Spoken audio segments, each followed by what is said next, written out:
பன்னீர்செல்வம் அவர்கள் செப்டம்பர் 6ஆம் தேதி 1963 இல் பிறந்தார்.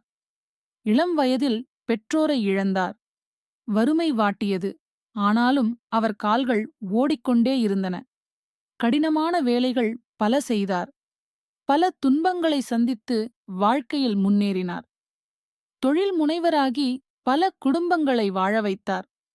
3 பிள்ளைகளை நன்றாக வளர்த்து திருமணம் செய்து வைத்தார். அவர் தனது மகனுக்கும் உத்வேகத்திற்கும் ஒரு ஹீரோவைப் போலத் தெரிகிறார்.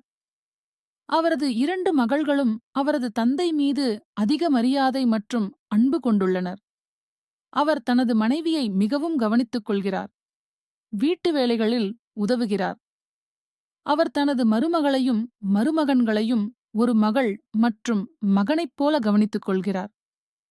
அவருக்கு மனைவி, பேரன், பேரக்குழந்தைகள் மீது அதிக அன்பு உண்டு. தொடர்ந்து உழைத்து வருகிறார். இன்று அவர் 63 வயதிலும் ஒரு ஓட்டுநராக பணியாற்றி வருகிறார். இன்னும் கடினமாக உழைக்கிறார். அவரது கடின உழைப்புக்கும் நல்ல உள்ளத்திற்கும் பாராட்டுகள். எப்போதும் மகிழ்ச்சியாக